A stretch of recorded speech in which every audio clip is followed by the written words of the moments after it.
Hello guys, welcome to current affairs for UPSC PSC IAS. Guys, अगर आप UPSC civil services की तैयारी कर रहे हैं या किसी भी स्टेट सिविल सर्विसेज एग्जामिनेशन की तैयारी कर रहे हैं तो बिल्कुल सही जगह पर आप आए हैं। यहां पर सभी सोर्सेज से न्यूज को कवर किया जाता है, जैसे कि the Hindu, Indian Express, Times of India, Live Mint जैसे जो न्यूज़पेपर्स होते हैं उनकी न्यूज को कवर किया जाता है। पीआईबी की रिपोर्ट्स को डिस्कस करते हैं। राज्यसभा टेलीविजन में जो भी इंपॉर्टेंट डिबेट्स डिस्कशन आती हैं उनको लेक्चर के दौरान कवर किया जाता है। Even EPW, down to earth Yojana जैसी जो मैगजीन्स होती हैं उनके आर्टिकल्स को भी कवर करते हैं। तो आप डेली रेगुलर अगर क्लासेस को अटेंड करेंगे, रिलीजियसली क्लासेस को फॉलो करेंगे तो आपको 100% गारंटी सक्सेस मिलेगी और आपका 100% गारंटी सिलेक्शन होगा। और 100% गारंटी सिलेक्शन का बकायदा प्रूफ दिया जाता है। नीचे डिस्क्रिप्शन पर आपको प्रूफ्स मिल जाएंगे, आप चेक कर सकते हैं कि previous year civil services examination में हमने जो टॉपिक्स कवर कराए थे उन्हीं से रिलेटेड क्वेश्चंस बने हैं। तो फटाफट चैनल को सब्सक्राइब कर लीजिए अगर आपने सब्सक्राइब नहीं किया है तो। इवन हम लोग काफी सारे हाई क्वालिटी जनरल स्टडीज के कोर्सेज भी ऑफर करते हैं।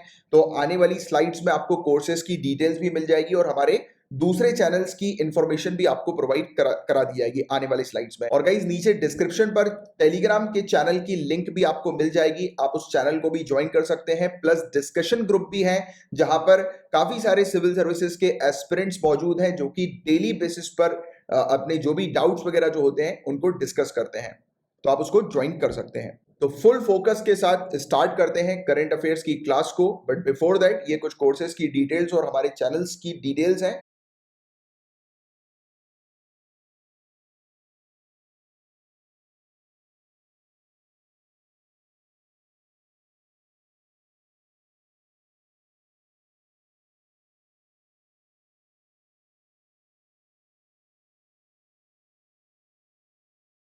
सो गाइस, स्टार्ट करते हैं पेपर वन के पहले टॉपिक से। हम लोग डिस्कस करेंगे केन बेतवा प्रोजेक्ट के बारे में। आपको बता दें कि ये टॉपिक जो है वो पिछले एक साल में 3 से 4 बार आ चुका है और जो रिपीटेड टॉपिक्स होते हैं वो बहुत ज़्यादा इंपॉर्टेंट हो जाते हैं। तो ये स्टार टॉपिक आप लोगों के लिए 3 से 4 बार ये टॉपिक आ चुका है। तो केन बेतवा प्रोजेक्ट के बारे में डिस्कस करते हैं। अभी ये टॉपिक न्यूज़ में क्यों आया था, तो बताया जा रहा है कि जो कांग्रेस प्रेसिडेंट है सोनिया गांधी जी, इन्होंने लिखा है यूनियन एनवायरमेंट मिनिस्टर को, प्रकाश जावड़ेकर जी को, और उनसे कहा है कि Ken Betwa river linking project को इंप्लीमेंट ना किया जाए। उन्होंने ये कारण दिया कि ये जो प्रोजेक्ट है ये पन्ना टाइगर रिजर्व को डैमेज कर देगा। ये रिवर लिंकिंग प्रोजेक्ट पन्ना टाइगर रिजर्व को डैमेज कर देगा। तो याद रखना, पन्ना टाइगर रिजर्व कहाँ पर है, तो आपको मध्य प्रदेश पता होना चाहिए। तो मध्य प्रदेश के पन्ना टाइगर रिजर्व को ये डैमेज कर डालेगा। बताया जा रहा है कि मध्य प्रदेश स्टेट गवर्नमेंट ने जो एस्टिमेट दिया है वो ये बताया है कि इस प्रोजेक्ट के कारण इस टाइगर रिजर्व का 40% जो एरिया है वो नष्ट हो जाएगा, समाप्त हो जाएगा, खत्म हो जाएगा। तो ये चीज़ ऑलरेडी जो है वो एक रिपोर्ट के थ्रू पता लगी है और उसी पर ही स्ट्रेस डालते हुए ये चीज़ कही है सोनिया गांधी जी ने कि इस प्रोजेक्ट को इंप्लीमेंट ना किया जाए, राइट। और आपको थोड़ी सी बात और बताएं इस प्रोजेक्ट से रिलेटेड, तो बताया जा रहा है कि यूनियन जल शक्ति मिनिस्टर गजेंद्र सिंह शेखावत, इन्होंने साइन किया था एक tripartite agreement state of Uttar Pradesh and Madhya Pradesh के साथ। तो ये दो स्टेट के बीच का ये प्रोजेक्ट है। ये वाला पॉइंट आप थोड़ा सा ध्यान में रखना, मध्य प्रदेश और उत्तर प्रदेश का ये केन बेतवा प्रोजेक्ट हम लोग को देखने को मिलता है, रिवर लिंकिंग प्रोजेक्ट, राइट। दो रिवर जो है केन और बेतवा नदी जो है उसको आपस में मिलाने का, लिंक करने का ये प्रोजेक्ट हम लोग को देखने को मिलता है, राइट। इसके अलावा बताया गया था कि ये प्रोजेक्ट जो है वो वर्ल्ड वाटर डे के दिन शुरू किया गया था और इंडिया का पहला मेजर रिवर इंटरलिंकिंग प्रोजेक्ट है। तो इंडिया की पहली मेजर रिवर इंटरलिंकिंग प्रोजेक्ट कौन सी है, तो आपको Ken Betwa inter river linking project आपको थोड़ा सा पता होना चाहिए, आइडिया होना चाहिए। ये केन और बेतवा नदी को आपस में कनेक्ट करेगा ये प्रोजेक्ट। और मेमोरेंडम ऑफ अंडरस्टैंडिंग ऑलमोस्ट 18 साल के बाद जो है वो साइन किया गया, क्योंकि स्टेट जो है मध्य प्रदेश और उत्तर प्रदेश की ये डिसएग्री कर रही थी कि ये दोनों आपस में नदी का पानी जो है वो शेयर नहीं करेंगे, राइट। तो इसलिए ये जो आइडिया था रिवर लिंकिंग प्रोजेक्ट का, ये 18 साल के बाद साइन हुआ है। 18 साल पहले ही ये आइडिया जो है वो आ गया था, इस पर बात भी हो रही थी, बट साइन हुआ 18 साल के बाद। थोड़ी सी बात करते हैं और डिटेल में केन बेतवा प्रोजेक्ट के बारे में, क्योंकि इससे रिलेटेड आपसे क्वेश्चंस पूछे जाएंगे। तो ये 2 फेजेस में ये प्रोजेक्ट कंप्लीट किया जाएगा, बताया जा रहा है। और इंडिया का पहला, जैसे मैंने अभी आपको बताया कि रिवर इंटरलिंकिंग प्रोजेक्ट है, इंडिया का पहला ये केन बेतवा प्रोजेक्ट। और ये मॉडल प्रोजेक्ट के तौर पर इसको कंसिडर किया जाता है इंटरलिंकिंग प्रोजेक्ट्स के लिए मॉडल प्रोजेक्ट के तौर पर, यानी कि ये प्रोजेक्ट जब बनकर तैयार होगा तब इसको एज अ मॉडल के तौर पर रखा जाएगा दूसरे रिवर इंटरलिंकिंग प्रोजेक्ट्स के लिए। प्रोजेक्ट का मेन एम ये है कि केन नदी जो मध्य प्रदेश की है, तो उसमें जो ज्यादा पानी जो है, यानी कि सरप्लस वाटर जो हम लोग को केन नदी में देखने को मिलता है, उसे उत्तर प्रदेश की बेतवा नदी में भेजा जाएगा। यानी कि जो ज्यादा पानी है, सरप्लस वाटर जो है केन नदी का, उसे ट्रांसफर किया जाएगा बेतवा नदी में, जो कि उत्तर प्रदेश की हमें देखने को मिलती है। इससे क्या होगा कि बुंदेलखंड क्षेत्र जो है, बुंदेलखंड क्षेत्र स्पेशली अगर हम लोग बात करें कि जो उत्तर प्रदेश के अंदर झांसी, बंदा, ललितपुर और महोबा डिस्ट्रिक्ट जो है, और मध्य प्रदेश की टीकमगढ़, पन्ना और छतरपुर डिस्ट्रिक्ट जो है, ये ऐसी डिस्ट्रिक्ट हैं जहां पर हम लोग को सूखा देखने को मिलता है। ड्रॉट प्रोन डिस्ट्रिक्ट है बुंदेलखंड क्षेत्र की, बुंदेलखंड रीजन की, यहाँ पर सूखा है, यहाँ पर पानी की समस्या है। तो इस रिवर इंटरलिंकिंग प्रोजेक्ट के थ्रू इस क्षेत्र की पानी की समस्या जो है वो खत्म होगी, रिजॉल्व होगी, राइट। तो ये चीज हम लोग को इस प्रोजेक्ट की देखने को मिलती है। मेन एम इस प्रोजेक्ट का यही है। इसके कुछ फैक्ट्स की बात करें हम लोग, तो केन और बेतवा नदी जो है वो मध्य प्रदेश से ओरिजिनेट होती है, ये चीज ध्यान में रखना। केन और बेतवा नदी मध्य प्रदेश से ओरिजिनेट होती है, और ये जो नदी है ये यमुना नदी की ट्राइब्यूटरीज हैं, तो ये वाली चीज भी आपको थोड़ी सी ध्यान में रखनी है। केन नदी मिलती है यमुना नदी से उत्तर प्रदेश के अंदर बंदा डिस्ट्रिक्ट में, और बेतवा के साथ केन मिलती है उत्तर प्रदेश के अंदर हमीरपुर डिस्ट्रिक्ट में। और राजघाट, परीचा, माता टीला डैम जो हम लोग को देखने को मिलता है, ये बेतवा नदी के ऊपर है।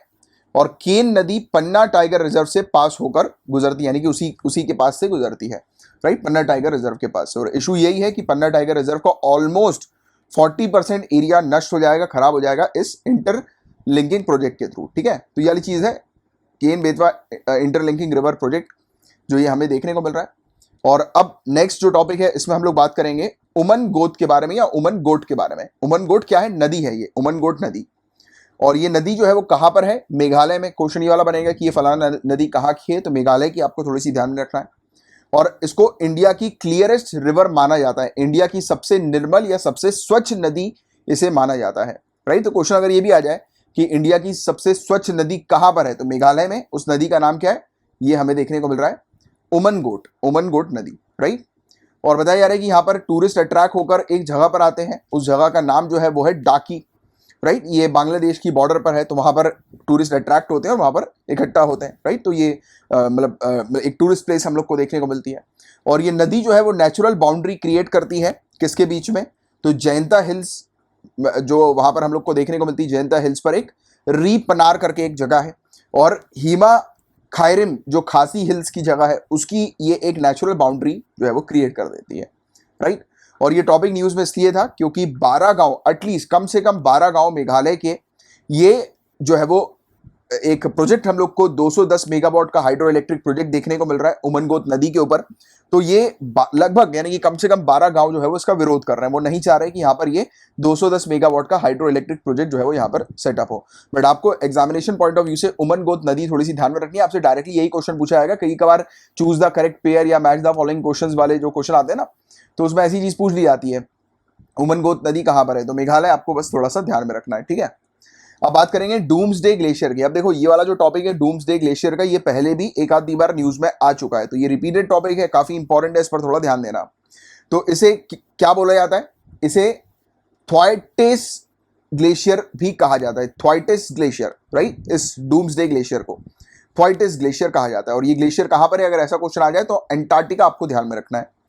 ये टॉपिक ग्लेशियर का हम लोग को समय समय पर न्यूज में इसलिए देखने को मिलता है क्योंकि ये ग्लेशियर काफी तेजी से मेल्ट हो रहा है, पिघल रहा है, क्योंकि क्लाइमेट चेंज के कारण हम लोग देख रहे हैं कि टेम्परेचर लेवल जो है वो हाई हो गया है। और टेम्परेचर लेवल हाई होने के कारण जो समुद्र का पानी जो है, क्योंकि ग्लेशियर जो है मेल्ट हो रहा है, अब ग्लेशियर मेल्ट होंगे तो उसका पानी समुद्र में जाएगा और समुद्र का पानी का लेवल जो है वो बढ़ेगा। और समुद्र के पानी का जब लेवल बढ़ेगा तो काफी सारे जो आइलैंड्स हैं छोटे छोटे, वो समुद्र के नीचे आ जाएंगे, राइट। काफी सारे आइलैंड्स, और जब आइलैंड समुद्र के नीचे चले जाएंगे तो काफी सारी लाइफ का नुकसान होगा, यानी कि काफी सारे लोग जो उस आइलैंड पर रहते हैं उनकी मृत्यु तक हो सकती है। क्योंकि ये सब जो इंसिडेंट्स होते हैं, ये सब जो डिजास्टर जो होते हैं, वो कई बार एकदम से हो जाते हैं, राइट। एकदम से समय नहीं मिल पाता लोगों को बचने का, और एकदम से जो है वो बोलते हैं ना कि एकदम से आपदा आ गई, इस प्रकार की चीज।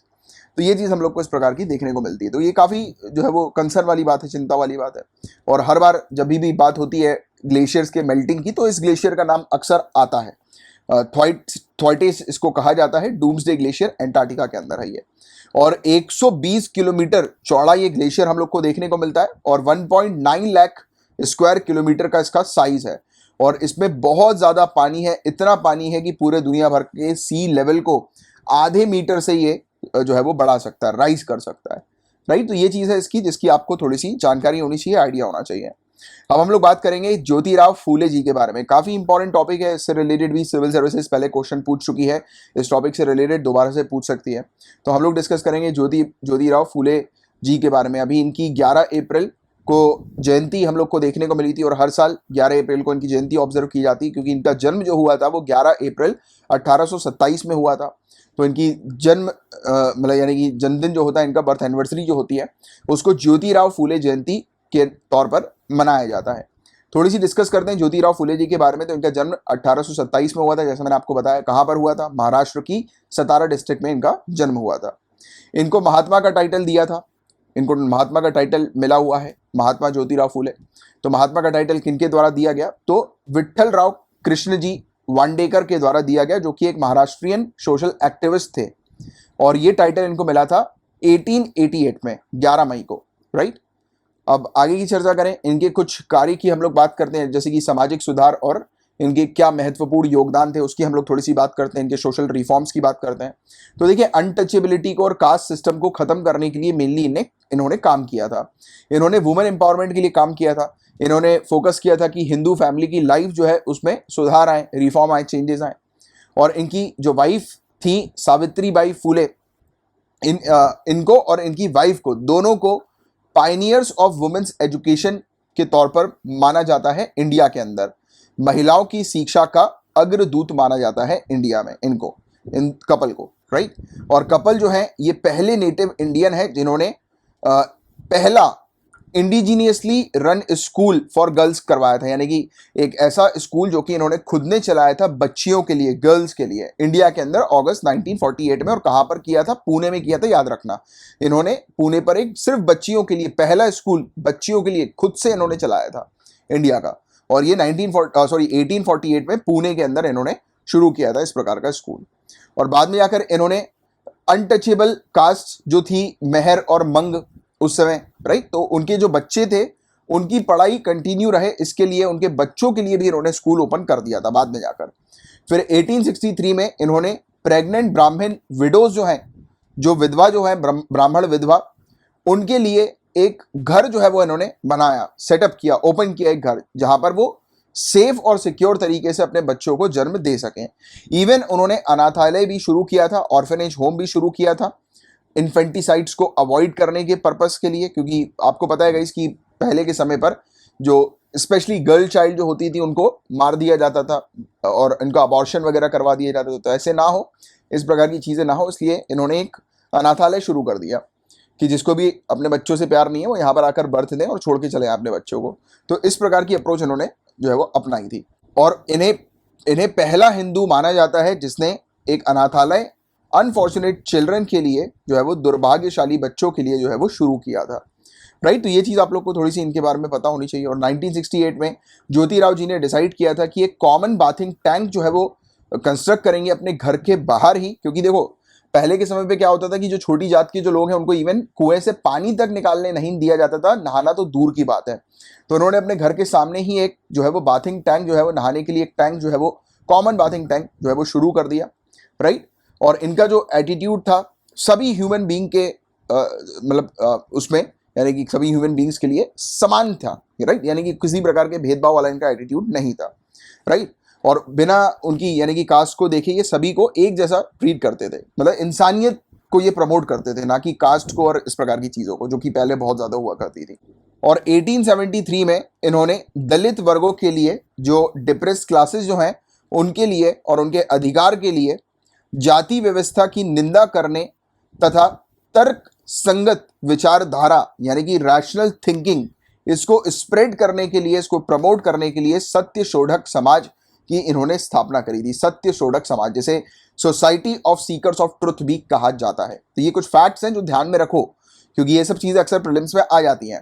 इनके कुछ फेमस वर्क की अगर हम लोग बात करें तो 1855 में तृतीय रत्न था इनका एक वर्क, गुलामगिरी था 1873 में, और शेत करा यचा आसुद या फिर इसे कल्टीवेटर्स, ये विपकॉर्ड के नाम से जाना जाता है, 1881 में इनका ये फेमस वर्क था।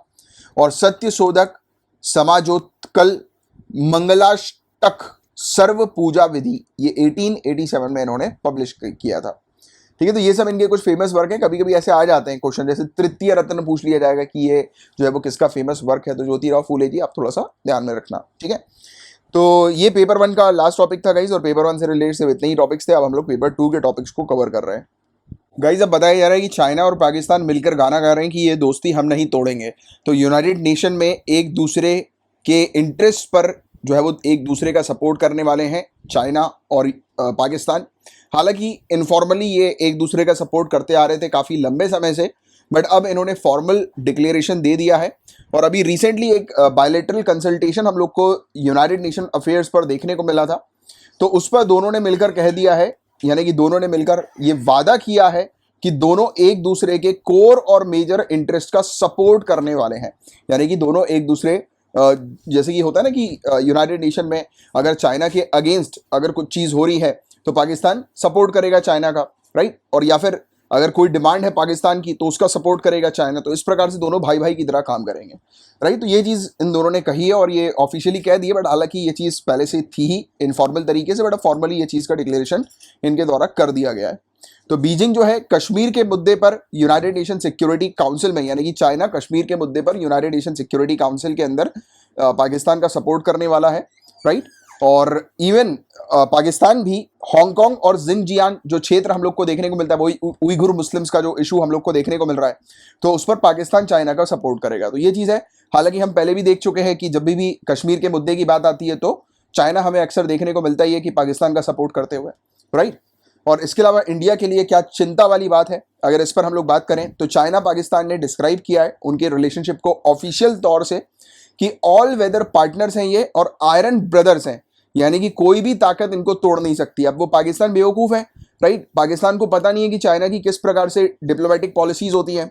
चाइना सिर्फ एक मोहरे के तौर पर पाकिस्तान का उपयोग कर रहा है, और या तो फिर ये कह सकते हो आप सिर्फ पाकिस्तान के कंधे पर बंदूक रखकर चाइना जो है वो इंडिया के ऊपर आक्रमण करने पर विचार कर रहा है। क्योंकि देखो अल्टीमेटली इंडिया एक बड़ा मार्केट है, और इंडिया की जैसे आत्मनिर्भर पॉलिसी आई है और इन सब चीज़ों को देखते हुए चाइना को कहीं ना कहीं इंडिया के फ्यूचर प्लान से खतरा भी है। और इवन इंडिया ने मना कर दिया था चाइना की बेल्ट एंड रोड इनिशिएटिव में पार्टिसिपेट करने से। और आप जानते हैं कि इंडिया, जापान, ऑस्ट्रेलिया और यूनाइटेड स्टेट्स, ये क्वाड 4 कंट्रीज हम लोग को देखने को मिलती है। क्वाड कंट्रीज जिसको हम लोग कहते हैं, या क्वाड्रिलेटरल कंट्रीज जिसको हम लोग कहते हैं। तो ये सब चारों कंट्री मिलकर चाइना को अपोज करती हैं। तो चाइना को क्या चाहिए, इंडिया के जो आसपास के जो नेबर्स हैं उनका सपोर्ट चाहिए। जैसे कि कल को अगर इंडिया के खिलाफ अगर कुछ चीज़ कहनी है तो इंडिया के नेबर्स का ही सहायता लेकर चाइना जो है वो इंडिया के खिलाफ इंटरनेशनल प्लेटफॉर्म्स पर बात कह सके, और इंडिया के नेबर्स का ही चाइना को सपोर्ट मिल सके। तो ये बेसिकली एक डिप्लोमेटिक पॉलिसी है, डिप्लोमेटिक अप्रोच जो है चाइना की, ये हम लोग को अभी नजर आ रही है। तो इस प्रकार से आपको फॉरेन रिलेशनशिप को समझना है। वही चीज़ जो मैंने आपको बताई थी कि ये इस प्रकार की अप्रोच चाइना की जो बन रही है वो इंडिया, यूएसए, ऑस्ट्रेलिया और जापान की क्वाड्रिलेटरल फ्रेमवर्क के कारण बन रही है। क्योंकि चाइना को समझ में आ चुका है कि ये 4 कंट्रीज मिलकर चाइना की बैंड बजा रही हैं, यानी कि इनका अपोज कर रही हैं और बिल्कुल फोर फ्रंट पे आकर अपोज कर रही हैं। तो चाइना को भी चाहिए कुछ सपोर्ट वगैरह। और चाइना ने 2019 और 2020 में भी कश्मीर के मुद्दे को यूनाइटेड नेशन सिक्योरिटी काउंसिल में रेज किया था, जैसा मैंने भी आपको बताया था, राइट। और एटलीस्ट 3 ओकेशन पर इसने ऐसा किया है, अपोज करते हुए पाया गया चाइना कश्मीर के मुद्दे पर इंडिया का, राइट। और आर्टिकल 370 को जो डाइल्यूट किया है इंडिया ने, रद्द किया है, जिसके थ्रू कश्मीर, जम्मू एंड कश्मीर का स्पेशल स्टेटस जो है वो रद्द कर दिया है। तो उस पर डिमांड की जा रही है कि दोबारा से जम्मू एंड कश्मीर को स्पेशल स्टेटस दे दिया जाए, राइट। यानी कि जो पहले लॉ था उसको दोबारा से वैसा का वैसा बना दिया जाए। तो ये सब चीज़ें हैं, और अब ये फोर फ्रंट पे आकर चाइना और पाकिस्तान एक दूसरे का सपोर्ट करते हुए हम लोग को नजर आएंगे। तो ये वाली चीज़ें जिसके बारे में आपको जनरल सा आइडिया होना चाहिए। अब बताया जा रहा है कि भूटान और चाइना जो है वो अपनी बाउंड्री को लेकर डिस्कशन करने वाले हैं। तो इसको लेकर एक न्यूज़ हम लोग को देखने को मिली है। तो भूटान एंड चाइना ने एग्री किया है। भूटान हमारी नेबरिंग कंट्री, आप सभी लोग जानते हैं, राइट। तो इन्होंने एग्री किया है कि ये अब डिस्कशन करेंगे कि जो इनके बीच में जो बाउंड्री का जो इशू है, बॉर्डर का जो इशू है, तो उसको रिजॉल्व करने के ऊपर ये काम करने वाले हैं। तो 25th राउंड जो है वो बाउंड्री टॉक मैकेनिज्म का हम लोग को देखने को मिलने वाला है। 2017 में शायद आपको याद आ रहा होगा कि डोकलाम इशू था, हमारी इंडियन आर्म फोर्स और चाइना की जो पीपल्स लिबरेशन आर्मी जो हम लोग को देखने को मिलती है, ये एक दूसरे के सामने आ गई थी और खड़ी हो गई थी काफ़ी लंबे समय तक, जैसे कि अभी लद्दाख में हम लोग को जो इशू देखने को मिला था इंडिया और चाइना का। तो वैसे ही ये 2017 में भी डोकलाम इशू हम लोग को देखने को मिला था। तो उसके बाद फिर ये बातचीत हो रही है बॉर्डर के इशू पर, राइट। तो पहली बार इस प्रकार की बातचीत हम लोग को देखने को मिल रही है। इवन जून 2020 में भी चाइना की आर्मी जो है वो अरुणाचल प्रदेश के पास आकर तैनात हो गई थी, खड़ी हो गई थी, राइट। तो उसके बाद इस प्रकार की बातचीत हो रही है। और आपको पता ही है कि चाइना का इंटरेस्ट हमारे नॉर्थ ईस्टर्न क्षेत्र पर है और हमेशा से चाइना क्लेम करती आ रही है कि इंडिया का जो नॉर्थ ईस्टर्न क्षेत्र है वो चाइना का ही है, राइट। तो ये बेसिकली कुछ नहीं है चाइना की, जैसे मैंने भी आपको लास्ट टॉपिक में समझाया था कि चाइना की अभी जो पॉलिसी है वो यही है कि इंडिया के आसपास के जो नेबर्स हैं उनके साथ वो बातचीत कर रही है। जैसे कि श्रीलंका के साथ उसने ऑलरेडी बातचीत करके रखी हुई है, अपने अच्छे संबंध बनाए लिए हैं, वैसे ही पाकिस्तान के साथ तो ऑलरेडी थे ही और अब इसने फॉर्मली डिक्लेयर कर दिया है, अब भूटान को भी अपने फेवर में ला रही है ये। तो इस प्रकार की इसकी पॉलिसी ये अभी तैयार कर रही है, राइट।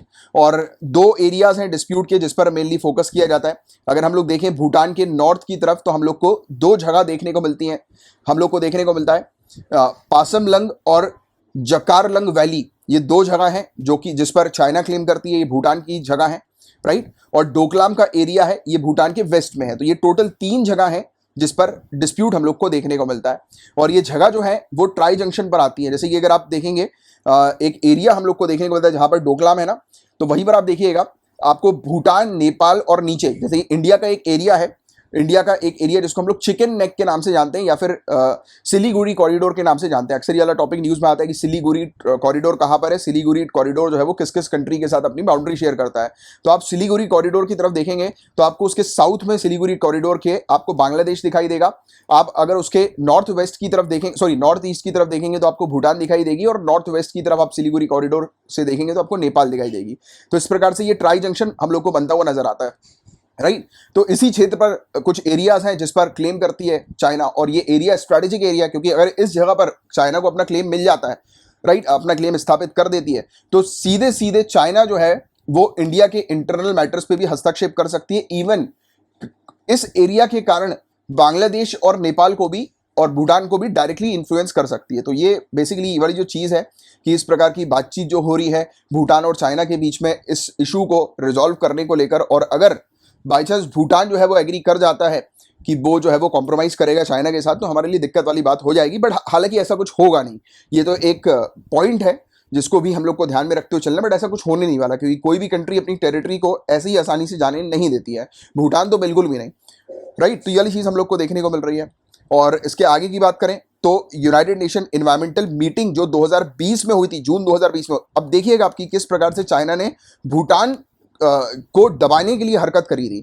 तो देखो भूटान और चाइना का इशू चल रहा है वो कुछ एरिया को लेकर, टेरिटरी को लेकर, तो किस प्रकार से एक छोटी सी कंट्री को चाइना जो है वो टॉर्चर करती है। तो देखो आप समझो आप इस चीज को।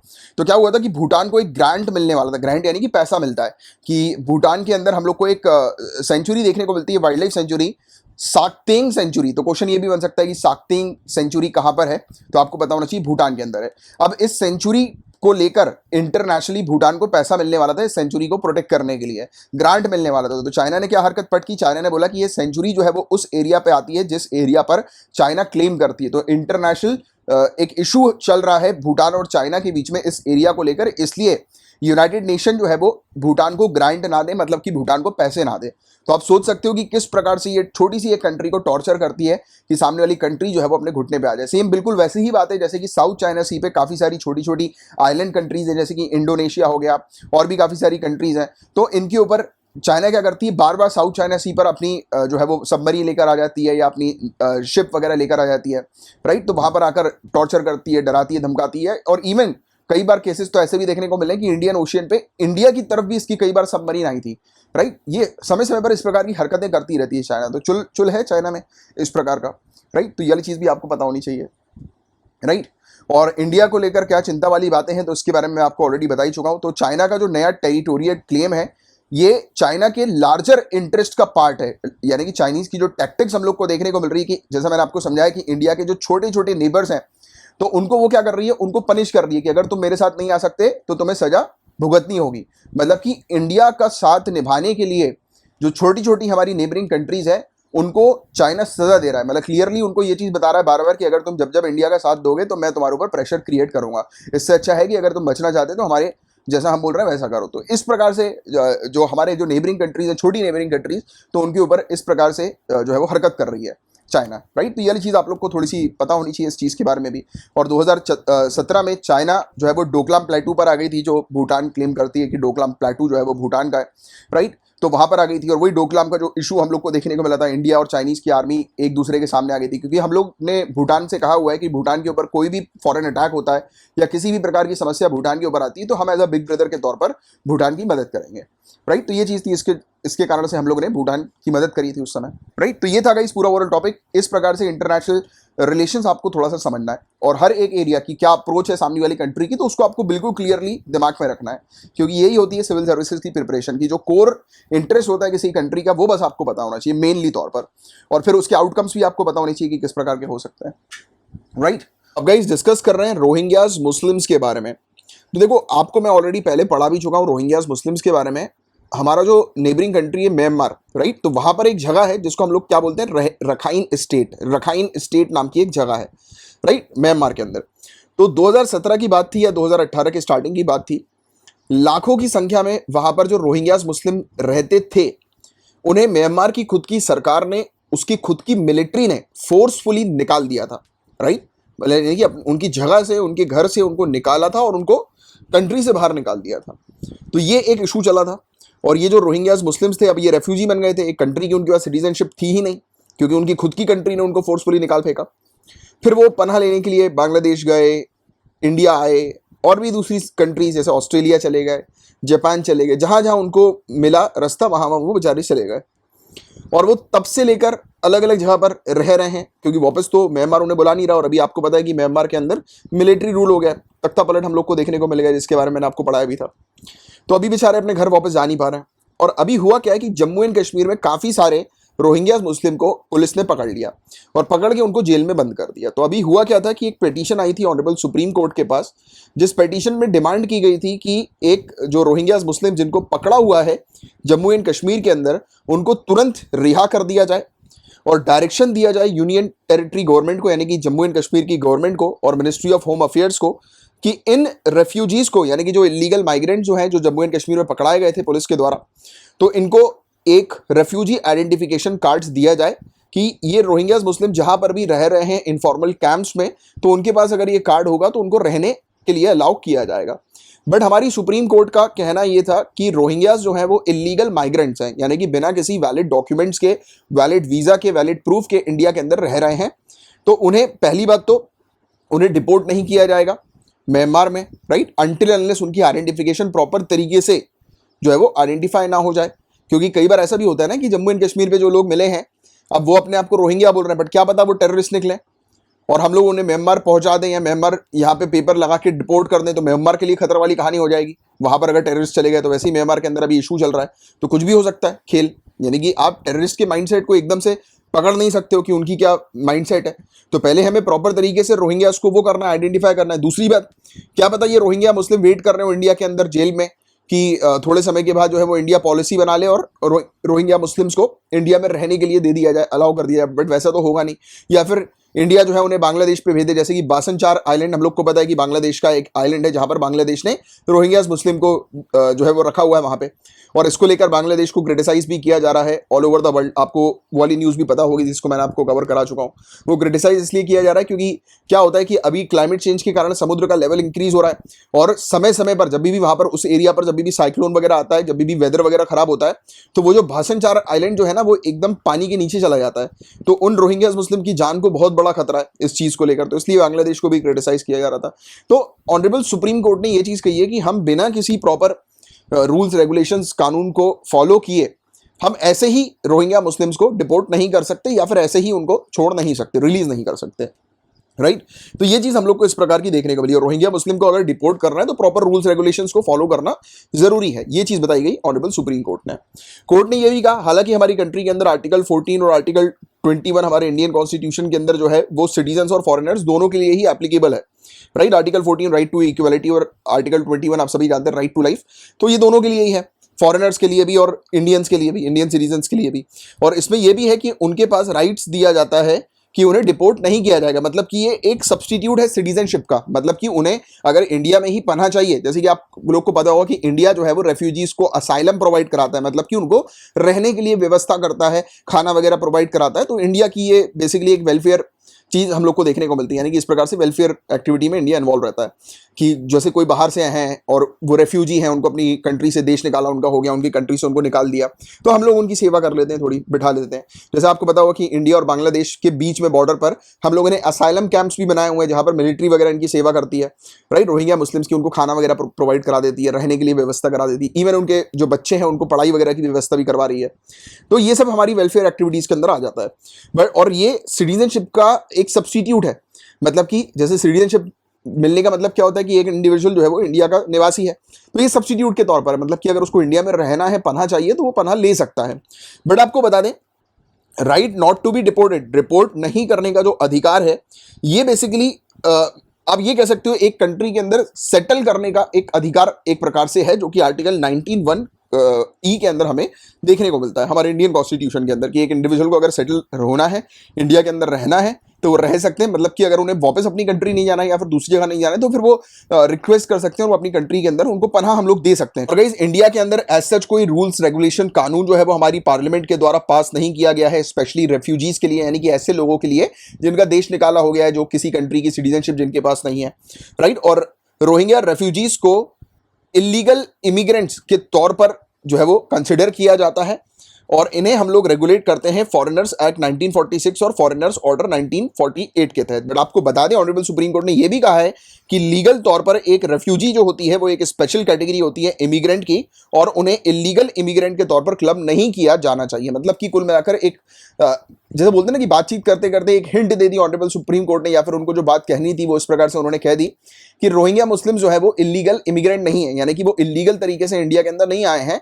ऑब्वियस ही बात है कि उनका तो देश निकाला हो गया है, अब वो बेचारे कहा जाए तो इंडिया नेबर है, तो इसलिए वो एंटर कर गए। हालांकि वैसे तो इलीगल इमिग्रेंट्स हैं वो, बट फिर भी रोहिंग्या मुस्लिम्स को एक रेफ्यूजी की तरह रखना है, इलीगल इमिग्रेंट की तरह नहीं रखना है, क्योंकि वो रेफ्यूजी है, उनका देश निकाला हो गया, उनको जानबूझकर उनकी सरकार ने निकाला, और इसका प्रूफ जो है वो ऑल ओवर वर्ल्ड है। बट हाँ, फिर भी हम लोग उनको ऐसे ही इंडिया के अंदर नहीं छोड़ सकते, उन्हें हमें जेल में रखना ही पड़ेगा, राइट।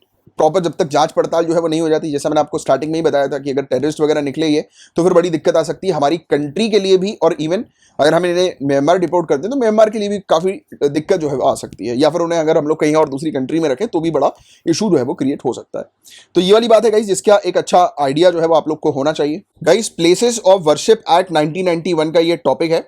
तो देखिए, ये टॉपिक अभी न्यूज़ में इसलिए आया है क्योंकि एक्सपर्ट्स ने कहा है कि ये जो कानून है प्लेसेस ऑफ वर्शिप एक्ट 1991, इस कानून के तहत काशी और मथुरा जैसी जो रिलीजियस प्लेसेस हैं वहां पर इंक्वायरी नहीं हो सकती है।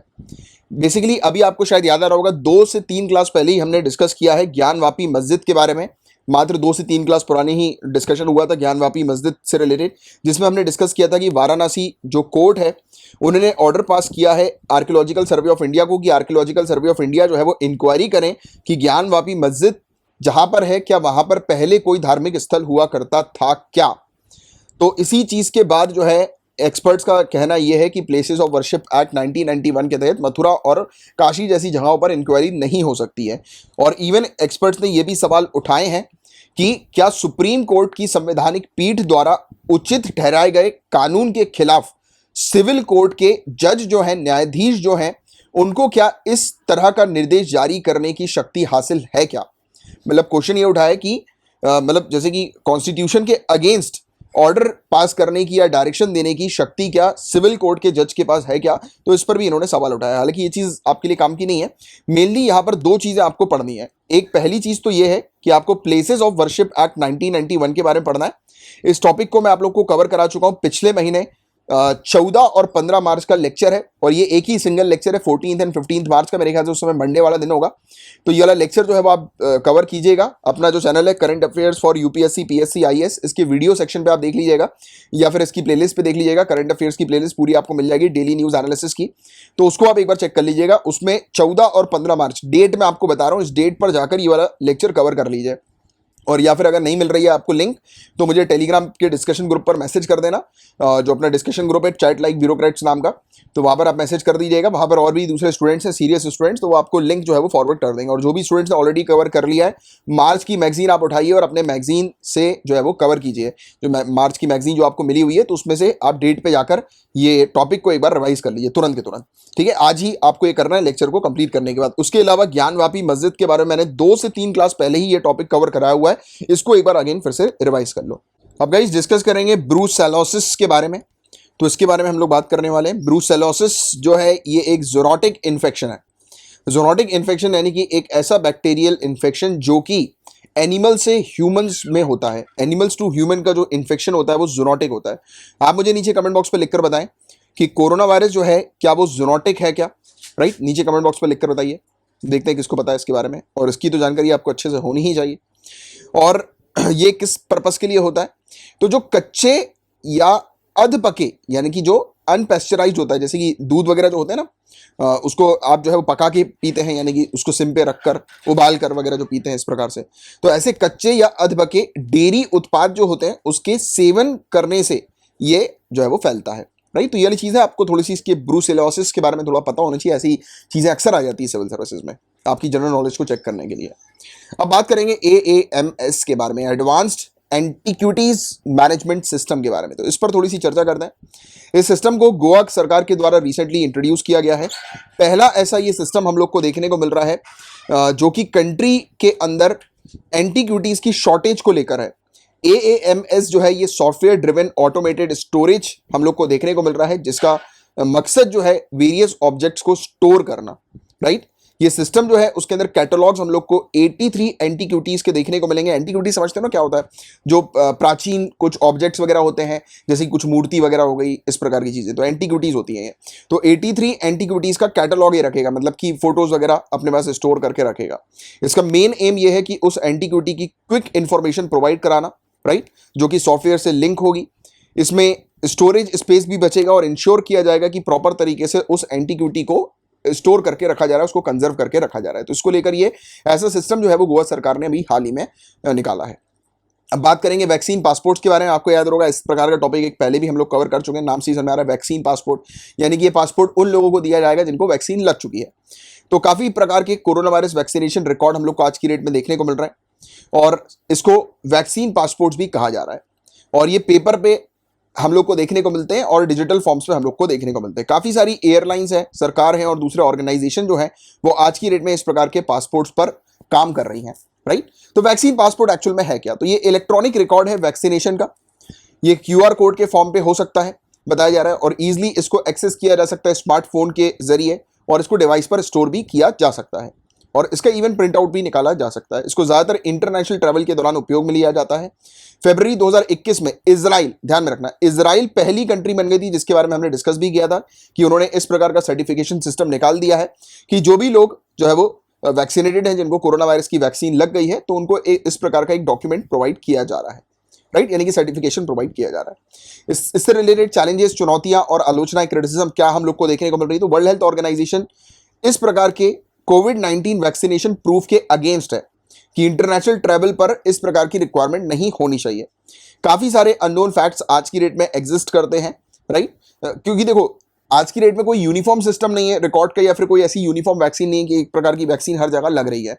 और हर एक कंट्री के अंदर इस प्रकार के अगर पासपोर्ट बनना शुरू हो गए, सर्टिफिकेशन अगर बनना शुरू हो गया, तो इजिली बिना किसी जांच के या बिना किसी टेस्ट के यात्रियों को जो है वो निकाल दिया जाएगा, यानी कि उनको अलाउ कर दिया जाएगा ट्रैवल करने के लिए। क्योंकि देखो आज की डेट में क्या होता है, जब भी कोई यात्री एक कंट्री से दूसरी कंट्री में ट्रैवल करते हैं तो पहले उनकी जांच होती है। आजकल तो 15 मिनट में रिजल्ट जो है वो आ जाते हैं RT-PCR के, आपको शायद पता होगा इसके बारे में भी।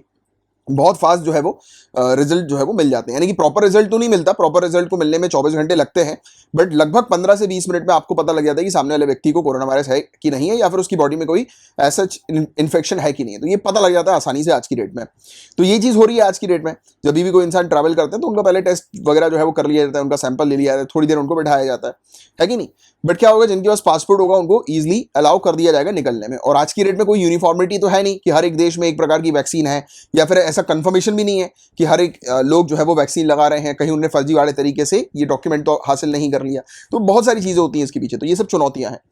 और यही चीज़ मैंने आपको बताई, lack of uniformity across jurisdiction हम लोग को देखने को मिलता है कि इस प्रकार के प्रूफ जो दिए जा रहे हैं, तो चैलेंजेस यही हैं कि वो प्रूफ फर्जी वाले के तहत तो नहीं निकाले जा रहे, या फिर जो वैक्सीन लग रही है वो, क्योंकि हर एक कंट्री में अलग अलग वैक्सीन को जो है वो लगाया जा रहा है। ऐसा नहीं है कि पूरे दुनिया के लिए हर एक देश में एक जैसी वैक्सीन लग रही है, नहीं, बहुत प्रकार की वैक्सीन आज की डेट में निकल गई है, राइट।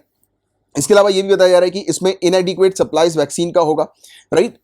हम लोग को ये चीज भी देखने को मिलेगी। इसके कारण से कोविड-19 डिजीज का जो रिस्क है वो सीवियर हो जाएगा, हाई हम लोग को देखने को मिल जाएगा।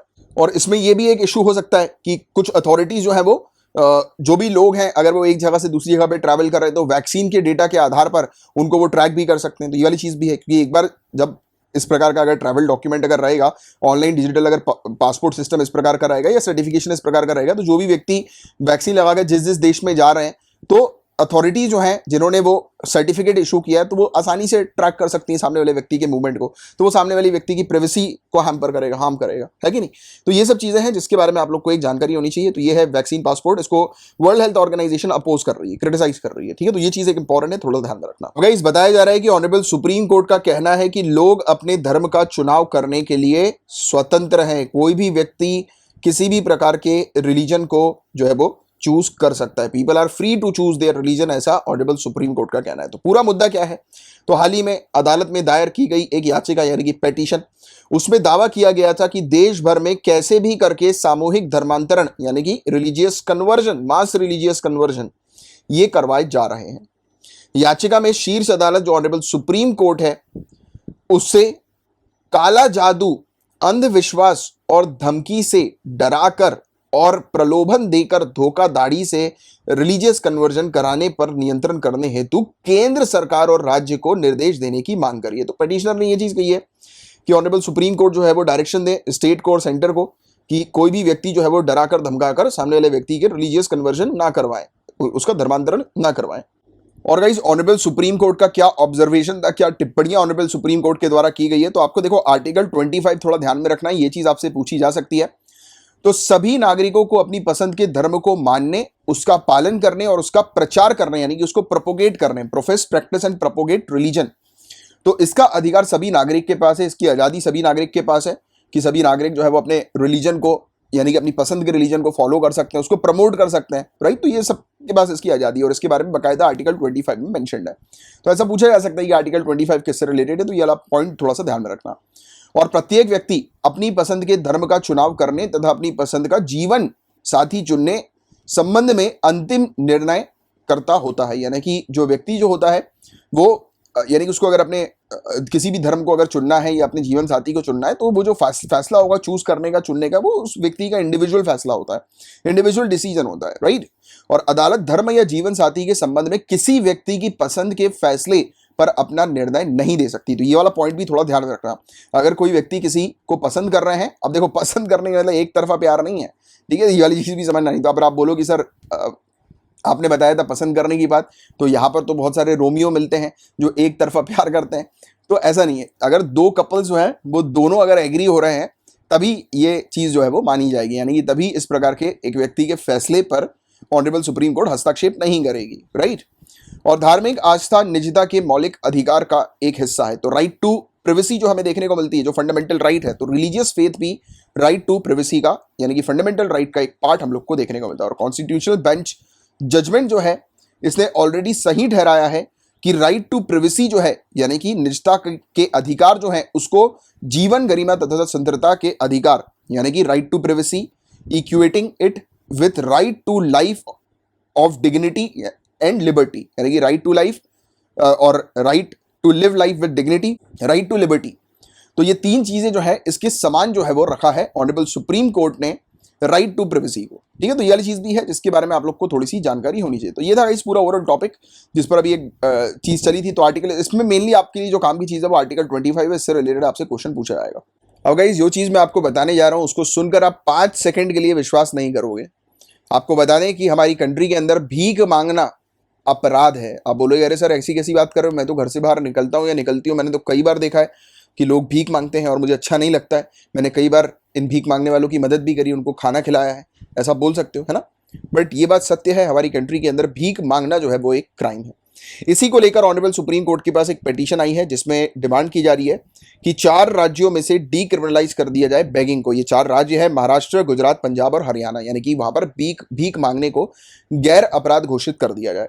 इसी चीज पर ऑनरेबल सुप्रीम कोर्ट ने केंद्र सरकार से और इन 4 राज्यों से रिस्पॉन्स मांगा है। बोला है कि इस पिटीशन पर जो है वो अपना जो है वो रिस्पॉन्स दो, यानी कि बताओ कि ये जो पिटीशन आई है जिसमें डीक्रिमिनलाइज करने की बात की जा रही है तो आपका क्या विचार है इस पर। तो वो विचार मांगा है केंद्र सरकार और 4 राज्यों से। और आपको बता दें फरवरी 2021 में भी एक और पिटीशन आई थी जिसमें क्लेम किया गया था कि कुछ कानून के अंदर कुछ सेक्शंस ऐसे हैं जो कि बेगिंग को, भीख मांगने को क्रिमिनलाइज कर रहे हैं, यानी कि जो भी भीख मांगेगा उसके खिलाफ सख्त कार्रवाई की जाएगी, ऐसे कुछ कानून हैं। तो बताया जा रहा है कि ऐसे जो कानून है वो कॉन्स्टिट्यूशनल राइट्स का उल्लंघन कर रहे हैं, यानी कि संवैधानिक अधिकारों का उल्लंघन कर रहे हैं। तो ऐसी भी एक पिटीशन पहले आई थी फरवरी 2021 में, तो इस पर भी केंद्र सरकार से और 5 राज्यों से रिस्पांस जो है वो ऑनरेबल सुप्रीम कोर्ट ने मांगा। तो अब देखिए फिर से रिपीट हो गया इस प्रकार का एक टॉपिक की बेगिंग को डीक्रिमिनलाइज कर दिया जाए। तो इस पर आपके लिए एक ऐसे भी आ सकता है या फिर मेंस में इससे रिलेटेड क्वेश्चन भी आ सकता है, तो थोड़ा सा ध्यान से सुनिएगा इस टॉपिक को। तो पूरा मुद्दा क्या था ये मैं आपको समझाता हूँ। पिटीशन ने रेफर किया था अगस्त 2018 के दिल्ली हाईकोर्ट के एक जजमेंट को। पिटिशनर ने यह बताया था कि दिल्ली हाईकोर्ट ने 2018 में जो अपना वर्डिक्ट दिया था, जजमेंट दिया था, उसमें यह चीज कही थी कि दिल्ली से बेगिंग को, भीख मांगने को डीक्रिमिनलाइज कर दिया जाए, यानी कि गैर अपराध घोषित कर दिया जाए। और यह भी कहा था कि Bombay prevention of begging act 1959 है जिसके तहत भीख मांगना एक जो है वो अपराध है इस कानून के तहत। तो कहा गया था कि ये वाली जो चीज है कि भीख मांगना एक अपराध है, ये बिल्कुल भी जो कॉन्स्टिट्यूशनल राइट्स जो है, कॉन्स्टिट्यूशनल या संवैधानिक अधिकार जो है उसका उल्लंघन कर रहा है, राइट। तो ये चीज उन्होंने कही थी। और ये भी कहा था कि काफी सारे ऐसे कानून हम लोग को देखने को मिलते हैं जिसमें बताया गया है कि लोगों के पास सिर्फ, यानी कि अगर आप क्रिमिनलाइज कर देते हो बेगिंग को, यानी कि अगर भीख मांगने को अगर आप अपराध घोषित कर देते हो, यानी कि जो भी व्यक्ति भीख मांगेगा तो उसके खिलाफ सख्त कार्रवाई की जाएगी, ऐसा अगर स्ट्रिक्ट कानून अगर आ जाता है तब लोगों के पास सिर्फ 2 ही ऑप्शन बचेंगे। एक तो वो या तो क्राइम को कमिट कर लें, चोरी चकारी करें, मारपीट करें, राइट, लूटपाट करें, पहला ऑप्शन, क्योंकि भीख मांगना तो अब अलाउड नहीं है, तो एक ऑप्शन ये बचता है। दूसरा ऑप्शन ये बचता है कि वो कोई भी क्राइम ना करें और अपने आप को भूखा मार दें, राइट, स्टार्विंग टिल डेथ, ऐसा कर लें लोग। तो ये 2 ही ऑप्शन बच जाते हैं, इसके अलावा और क्या ऑप्शन है ना। और ये कॉन्स्टिट्यूशन के आर्टिकल 21 यानी कि राइट टू लाइफ का उल्लंघन है सीधे सीधे। तो ये वाली चीज भी यहां पर बताया गया। इसके अलावा दूसरे और भी इश्यूज हम लोग को, मुद्दे हम लोग को देखने को मिलते हैं जो कि इससे रिलेटेड है, बेगिंग को डीक्रिमिनलाइज करने से। थोड़ी सा एक फैक्ट मैं आपको बताता हूं। सेंसस 2011 के अकॉर्डिंग हमारी कंट्री के अंदर जो भिखारी हैं वो 4,13,670 हम लोग को देखने को मिलते हैं। और पिछले सेंसस के मुकाबले में, यानी कि 2001 के सेंसस के मुकाबले में ये आंकड़ा जो है वो बड़ा है। और सरकार जो है गाइस ये बोलती है, सरकार का कहना ये है, और इवन हमारे directive principle of state policy जो है, राज्य के नीति निर्देशक सिद्धांत जो है, उसमें भी बाकायदा ये चीज लिखी हुई है कि हमारी कंट्री के हर एक सिटीजन को सोशल सिक्योरिटी प्रोवाइड कराना है, इंश्योर करना है कि उनको सभी बेसिक फैसिलिटी मिले। बट क्या हो रहा है कि लोगों को बेसिक फैसिलिटी नहीं मिल पा रही है। अब जब लोगों को बेसिक फैसिलिटी नहीं मिलेगी तो तभी तो वो भीख मांगेंगे ना। उनको सोशल सिक्योरिटी नहीं मिल रही इसलिए तो भीख मांग रहे हैं। तो इसलिए कहा गया है कि directive principle of state policy के इस पर्टिकुलर प्रोविजन का उल्लंघन यहां पर हुआ है, यानी कि या फिर आप ये कह सकते हो कि इस प्रोविजन को सही तरीके से सरकार के द्वारा फॉलो नहीं किया गया है और सिटीजन्स को बेसिक फैसिलिटी नहीं प्रोवाइड की गई है, इसलिए लोग बाग भीख मांग रहे हैं। और ये इसका एविडेंस है, ये इसका प्रूफ है। तो ये सब फैक्ट के साथ अब अपनी अगर मेंस में ये सब डिटेल्स लिखते हैं ना कि ये सेंसस में इतने भिखारी हैं और पिछले साल के मुकाबले इतने भिखारी बढ़े हैं पिछले सेंसस के मुकाबले, तो हम लोग को क्या चीज देखने को मिलती है। तो फैक्ट आपके पास आ गया और इस फैक्ट को आप directive principle of state policy के साथ लिंक करके ये मेंशन कर सकते हो कि सरकार ने directive principle of state policy को सही तरीके से फॉलो नहीं किया, क्योंकि ये directive principle of state policy में एक प्रोविजन ये भी देखने को मिलता है कि सरकार को हर एक सिटीजन, हर एक इंडियन सिटीजन जो हमारे निवासी हैं, उनको सोशल सिक्योरिटी प्रोवाइड कराना, उनको बेसिक फैसिलिटी प्रोवाइड कराना। तो ये चीज नहीं हो रही ना। अगर ये चीज हो रही होती तो लोग क्यों भीख मांगते। तो इस प्रकार का आपका मेंस का आंसर होना चाहिए, राइट। इसके अलावा यहां पर बताया गया कि सरकार जो है वो ये काम नहीं कर रही है, ये नहीं ढूंढ रही है कि लोग किस वजह से भीख मांग रहे हैं, ये नहीं ढूंढ रही है, यानी कि इस चीज का कारण नहीं ढूंढ रही कि लोग को भीख मांगना क्यों पड़ रहा है। सरकार क्या कर रही है, लोगों को भीख मांगने से रोक रही है। तो एक्चुअल में सरकार को क्या करना चाहिए कि ये पता करना चाहिए कि लोग भीख मांग क्यों रहे हैं और उस पर काम करना चाहिए, राइट, रेदर देन भीख मांगने को एक क्रिमिनलाइज करना, भीख मांगने को एक अपराध घोषित करना है, तो इसमें तो बहुत बड़ी बड़ी समस्या क्रिएट हो जाएंगी, है कि नहीं।